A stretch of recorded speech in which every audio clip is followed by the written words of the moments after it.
السلام عليكم ورحمة الله وبركاته. بسم الله والصلاة والسلام على رسول الله. عدنا لكم في فيديو جديد من فيديوهاتنا، والنهاردة إن شاء الله مع فيديو مهم جدا. اوعى تبيع للزبون ده لو طلب منك حمام، والله العظيم هتخسر أكتر ما هتكسب من البيع. والله العظيم. هو في زباين مقرفين يا أبو هاجر في البيع والشراء؟ يا فندم طبعا. ده في زبون يطلع عينك، في زبون تلاقيه داخل لك عامل لك فيها إن هو العيل السهتان الغلبان، بس إحنا ما بنقولش في أول البيع وماذا بعد. هيعمل فيك ايه بعد كده؟ هقول لك. الله يكرمك، لو انت بتبيع حمام على الميديا وعلى الانترنت هقول لك مين الزبون اللي ما تبيعلهوش. طب اعرفه ازاي؟ يا عم هقول لك، لكن قبل ما نخش في موضوع الفيديو حابين ننوه، لو انت اول مره بتشوفنا اتمنى تشترك في القناه وتفعل الجرس، وما تنساناش من اللايك بتاعك الجميل. اللايك بيفرق معانا وبيرفع الفيديو بيخلي اكتر حد يشوفه، وجزاكم الله خيرا. بسم الله على بركه الله. طب يا جماعه مبدئيا كده، في زبون ما تبيعلهوش. ما بيعلوش ليه؟ هتلاقي حد داخل يكلمك انت عارض حمامتين للبيع ايا كان النوع، ماشي كده؟ ركز في الحته دي قوي، ماشي؟ وجي قال لك مثلا اللحم الفرنسي. في زباين بتخش لي: السلام عليكم استاذ احمد، انا متابع فيديوهات حضرتك وشفت اللحم الفرنسي اللي عندك، على راسي مرمي، انا عاوز لحم فرنسي. اقول له ان شاء الله بالحجز يا فندم. بص كلامي واحد على طول، رساله مسجله للجميع: بالحجز يا فندم. طب على راسي. طيب بكام سعر اللحم؟ ب 10 قروش. تمام كده؟ طيب بيلحم على كام يوم يا ابو هاجر؟ اول سؤال اهو غلط. بيلحم على كام يوم يا ابو هاجر؟ قول له بيلحم على كام يوم؟ انت عايزه بيلحم على كام يوم؟ يقول لي والله انا عاوز بيلحم على 10 او 12 يوم، يعني يلحم بسرعه. اقول له تمام، وايه تاني؟ يقول له عايزه حجم سوبر جامبو، عايز لحم سوبر جامبو، وعايز لحم بجفن احمر. اقول له تمام يا فندم، ان شاء الله لما يكون طلبك جاهز هبلغ حضرتك. طب يبقى جاهز امتى؟ طب ممكن اشوف صور؟ ايه يا ابني اللي انت بتقوله ده؟ مين علمك لحم فرنسي اصلا؟ تمام؟ ده ما تبيعلهوش. ليه ما تبيعلهوش بقى؟ ده حافظ مش فاهم. ده شاف كام بوست على النت كده وناس ماسكه السجاط لبعضيها والطبله تربق تربق تربق تربق ودم دم دم دم دم دم. تمام؟ وايه؟ خلاص يا عم ماشي. وده شاف يا باشا اللحم الفرنسي، والناس تقول لك جفن احمر. اولا ما فيش حاجه اسمها جفن احمر، هو اسمه جفن وردي. تمام كده؟ جفن وردي.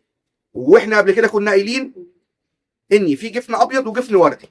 لما بيحمر الجفن الوردي لما بيكون الحمام متربى على السايب وبيتلسع من الشمس. طيب لو هو احمر وانا يا ابو هاجر ما بروش الشمس وحجمه سوبر جامبو، ده داخل على رماني. والله داخل عليه رماني، لان الرماني كفونه هي اللي حمراء، حمراء دم شبه القوطه شبه الطماطم. تمام كده؟ طب ليه يا ابو هاجر ما تبيعش للزبون ده؟ ده يا فندم هيقرفك بعد كده. ده كده حافظ مش فاهم. هتبيع له جوز الحمام، هيلففهم على كل جروبات مصر: انا اشتريت جوز حمام من سين من الناس، بس عايز اعرف حلوين ولا وحشين. طبعا طالما حد فاقد الثقه اصلا في نفسه وفي طيوره وعمال يسال على كل الجروبات، ده هيعمل لك مشاكل. ليه؟ لان هو حط نفسه ببيئه وساب نفسه للتقييم، واحنا كشعب مصري يعني ما شاء الله علينا، ما شاء الله ما حدش بيقول ما اعرفش ابدا. تبقى ماشي في الشارع حد يقول لك بقول لك يا فندم هو فين عمك عبد الحليم بتاع السمك؟ فين محل عبد الحليم بتاع السمك؟ هو قال لك فين؟ هو قال لي يعني في عندنا المطريه بقى. هو قال لي بعد ميدان المطريه. بعد ميدان المطريه. بص انا على ما اعتقد عدي ميدان المطريه وخش يمين في شمال، في يمين على طول هتلاقيه اخر الشارع. طب هو يعرف العنوان؟ لا ما يعرفش، بس هو الفتي. احنا كده مشهورين بالفتي. تمام؟ لكن هو يتعب او يمرض لو قال ما اعرفش، مع ان من قال لا اعرف فقد افتى. انا ليه اخلي واحد يدب مشوار او واحد يغرم ويشتري ويدفع فلوس وفي الاخر يضحك عليه؟ تمام؟ طيب المهم الشاهد في الامر يعني اني ده هيتعبك، هيلفف حمامك انت اللي اشترى منك على جروبات. هتلاقي 4 5 قالوا له الحمام حلو، الله يبارك لك فيهم حلوين طالما اشتريت. وهتلاقي واحد دخل واحد: ايه يا ابني ده مش لاحم يا ابني، ده يا ابني مين ضحك عليك؟ هوبا كده خلاص كده خلصانه. هتلاقيه بعد شهر بقول لك ايه يا باشا انا عايز ارجع الحمام. ليه يا عم؟ لا والله الناس شافته وقالت لي ده مش لحم فرنسي. ايه يا حبيبي دي بنوته دي؟ ايه يا بنتي؟ مش واخده بالك يا بصور فيديو؟ عيب كده يا بنت. تمام يا جماعه؟ المهم فده يا باشا هيجي لك بعد شهر ناس قالوا لي ده مش لحم فرنسي. يا جدع مين قال لك كده؟ اتقال لي يا باشا وانا عايز ارجع الحمام، انت كده نصب عليا. ادي اول مشكله. طيب لو انت ما رجعتلوش الحمام هيعمل لك فرح على الانترنت على الجروبات ب 2000 لمبه، وكل شويه ينزل لك بوست يوجع قلبك، ماشي كده، وهيوترك ويعمل لك مشاكل. وقلنا ايه؟ العيار اللي ما بيصيبش بيدوش، ماشي. طيب النقطه الثانيه، هتلاقيه الاخ بقى اللي قالك بيلحم على كام يوم، هتلاقيه يروح داخل مصور هو الحمام وينزله على جروب، اي جروب من على الفيسبوك، جروبات الحمام، يقول لك يا جماعه انا اشتريت جوز الحمام دوت ومشتريت سعر كذا، وانا عارف ان هو اغلى من السوق. ماشي يا فندم، ولقيت ان الحمام ما بيلحمش، هو ده كده اصلي ولا مش اصلي؟ كده اصلي ولا مش اصلي؟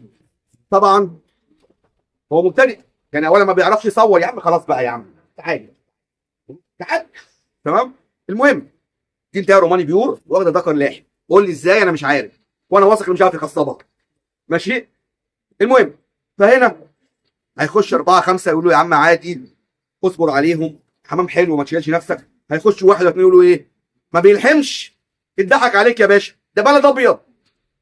هنا هو قلنا جنونه، هيروح داخل لك يقول لك يا باشا انا عايز ارجع الحمام. ليه يا فندم؟ في عيب شرعي؟ يقول لك ما بيلحمش. يا ابني ما بيلحمش ايه يا بابا؟ مبدئيا كده اللحم الفرنسي نفسه اللي جاي من الشركه الفرنسيه او اي حمام عشان يلحم وانت لسه مشتريه، لازم يطمن ان المكان ده مكانه، ان هو بيته، عزوته، تمام. يعني ما اقدرش اعتب عليه في حته ان هو يشتغل دي ويلحم العش في العش، سواء بقى زاجل سواء يمني باكستاني لحم رومي، غير لما يعدي عليه 3 عشوش 3 عشوش عشان يحس ان هو مكانه فعلا ويتاقلم على البيئه الجديده اللي هو دخل فيها، تمام. واكون انا كمربي حمام مش مقصر معاه في اي شيء، تمام. فاللي عايز اوصله لك انك الزبون المقرف ما تبيعلهوش، والزبون اللي يقول لك طب ماشي يا باشا ضمان الصحه لو الحمام جالي تعبان نعمل ايه؟ بص كده، هو عاوز يامن نفسه، ثق تمام الثقه ان الزبون ده لو اشترى منك الحمام وبعته له شحن، اول ما هيستلمه، بص اول ما يستلمه بقول لك ايه يا باشا الحمام اللي انت بعته جاي لي فيه اسهالات. يا فندم ما هو الحمام، وحتى لو انت مصور له فيديو، انت مصور له فيديو واضح بالحمام، الحمام ريحته بقى 3 ساعات شحن مثلا، فتح الكرتونه لقى الحمام عامل براز ميه مثلا او براز اخضر، خايف، الحمام خايف، فلما بيخاف بيعمل ميه اسهال، تمام كده. المهم زي ما انت بتخاف بطنك بتوجعك، تمام. اه والله بطنك توجعك وتقعد تترعش والادرينالين يعلى في جسمك والكلام من ده. المهم هو هنا عاوز يامن نفسه، يروح مصور لك الكرتونه، بص يا باشا الحمام عامل حمام عامل ازاي، ده كده عنده اسهال، انا بقول لك اهو عشان انا دافع فلوس، تعرف ان ده كلها يومين 3 ويقول لك يا باشا انا عايز ارجع الحمام. فاسئله معينه كده لو سالت لك من اللي بيشتري منك اوعى تبيع له، تمام. خير تبيع له بشروطك انت، تعالى يا باشا استلم حاجتك بايدك، استلم فرد فرد، تمام. اللي مش عاجبك سيبه، خرجت بيه من عندي ما اعرفكش، فهمت ازاي؟ خرجت بيه من عندي ما اعرفكش. ولما تلاقي حد قوي بياكد على حته ايه؟ انا واخد الحرام شغال بالضمان، بص كده، يعني لو في حاجه يرجع لك واكد لك عليها كذا مره، تعرف ان ده هيقرفك برضه، ده زبون هيقرفك، تمام. فدول بعض كلمات او جمل بتتقال لك، نصيحتي ليك لو اللي بيشتري منك قالهم لك قول له حبيبي لما يكون عندي طلبك هقول لك بشياكه، بشياكه فعلا والله، تمام. في اي نوع حمام بقى، ما بكلمكش في اللحم بس، في اي نوع حمام. زبون من كام يوم لقيته داخل لي، السلام عليكم يا استاذ احمد، انت بتعرف فرق جوز ساجل عن قصه؟ قلت له اه يا فندم. قال لي عاملين كام؟ قلت له عاملين 10 قروش. قال لي طيب لو سمحت انا عايزهم. قلت له على راسي، تعالى اتفضل خدهم. قال لي انا عايزهم شحن. قلت له مفيش مشكله، مكانك فين؟ قال لي مكاني في الحته الفلانيه. قلت له على راسي، وقت ما تعوزهم تدفع فلوسهم يبعتهم لك شحن مع اقرب شحنه جايه لنا. قال لي طيب انا هاخدهم مفيش مشكله، هم عاجبني بس طالب منك حاجه. قلت له ايه؟ قال لي عاوز تصور لي الحمام وهو واقف، تمام، وتصوروا لي وانت ماسكه في ايدك. قلت له تمام. قال لي وتصور لي البؤبؤ بتاع العين. قلت له البقره يعني؟ قال لي اه بس محتاجه من كذا زاويه. قلت له تمام. طبعا كده هو الراجل عاوز حمامتين زاجل بسعر فرط، بس يكونوا ماشي بتوع سباقات. فاللي عايز اوصله لك قبل ما اقفل الفيديو، مش اي حد بيكلمك وعاوز يشتري منك حمام تبيع له. فديني بقول لك بتاع الزاجل اهو، هو طالب مني اصور له كل حاجه في جوز ثمنه عادي، يعني يعلى عن سعر جوز التحضير بكلام فاضي، تمام. لا يا فندم انت عاوز الكلام ده روح لحد متخصص في سباقات الزاجل، قول له انا عاوز جوز زاجل من بعد الاواخر بشويه، بس تقل جيبك وانت رايح. ما تاخدش الحاجه العاليه ببلاش. هو كده صياد، صياد يعني هو عاوز يشوف حاجه جايه عند احمد ابو هاجر فيديو فاتح كراتين، اصطاد منه حاجه هو ما يكونش عارف قيمتها. لا على فكره يا فندم، انا بيجي لي حمام في فيديو فاتح الكراتين تمام، وبقول يا جماعه دول جوز زاجل جامدين، وبيتباعوا بسعرهم على فكره، بيتباعوا بسعرهم، يعني ما ببيعهمش ان هم تحضير. انا راجل جاوي وفريخ، امسك فرد الحمام في ايدي اعرفه قيمته عاليه ولا على قد. تمام كده، يعني حطان ولا حمامه تتفرخ. تمام يا فندم، فالله يكرمك، خد بالك ما تفرحش بالبيع والشراء.